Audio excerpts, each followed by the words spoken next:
Hello, this is Bobby Cappuccio. Lately, you probably couldn't help but notice that there are legends such as Todd Durkin, Martin Rooney, Coach Nick Tuminello on our site talking about combat training.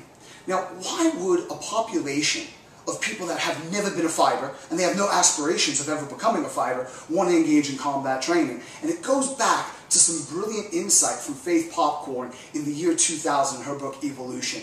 She says that a customer of the moment is the one that buys our brand, but a customer of a lifetime is the one who joins our brand.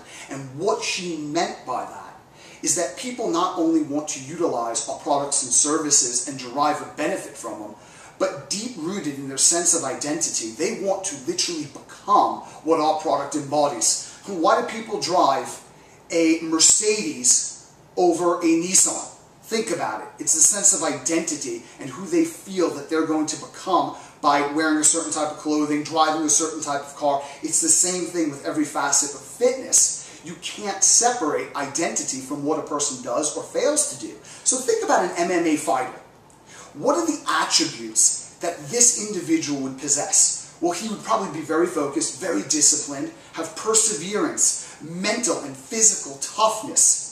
Well, these are a lot of attributes that in our society we admire. So people are trying either consciously or subconsciously to embody those attributes by engaging the type of training that an MMA fighter would engage in. And there's a lot of research to validate that that's not too far off the mark.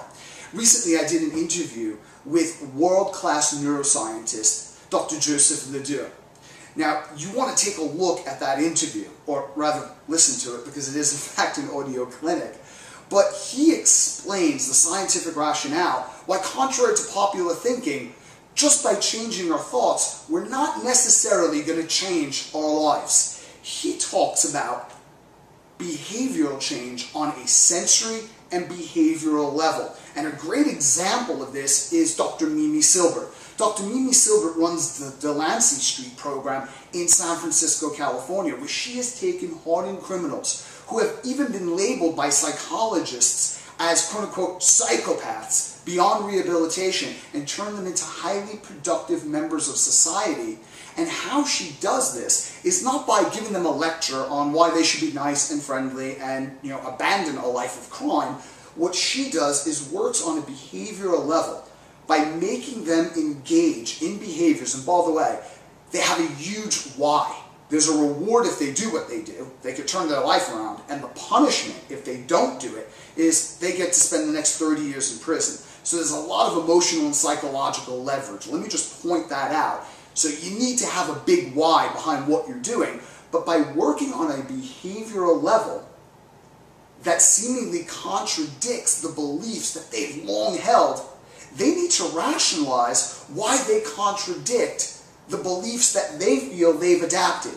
And what starts to happen is they rationalize the new behaviors as being part of a belief system that they've adapted through their own volition, and they start working towards making the changes, bigger changes, that are congruent and not in contradiction to what they've already been doing.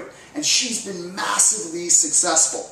Dr. James Brussel is probably one of the most famous criminologists in all of history. As a matter of fact, when you watch shows on television about criminal profiling, it's from the work of James Brussel, a lot of it.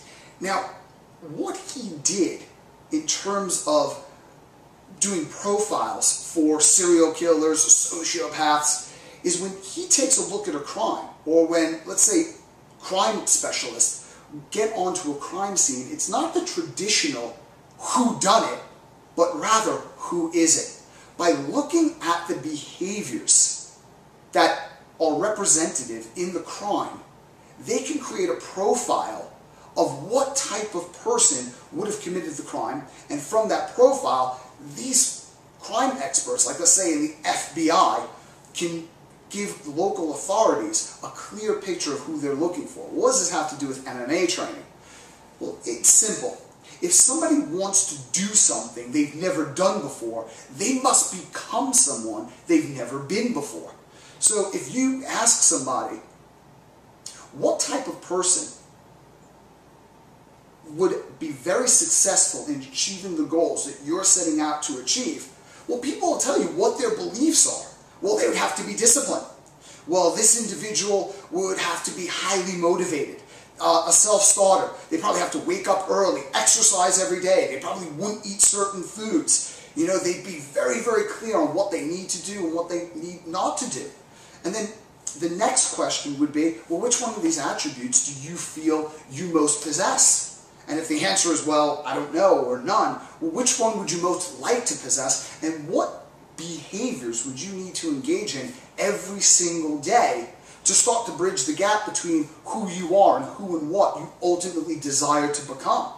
Now, after a few months of basic conditioning preparatory work, engaging somebody inside a type of training program like combat training, MMA training, that's becoming ever more popular, gives them the daily behaviors and disciplines and routines that are in correspondence with the person they want to be in order to achieve what they ultimately desire to have for themselves. So MMA training and this type of workout program allows them to step into the persona of a highly successful exerciser, which is why I'm a big fan of it, and which is why you're seeing a lot of this information appearing on our site. Johann Wolfgang von Goethe said, "Treat someone not as they are, but as they ought to be, and then they will become what they are capable of being."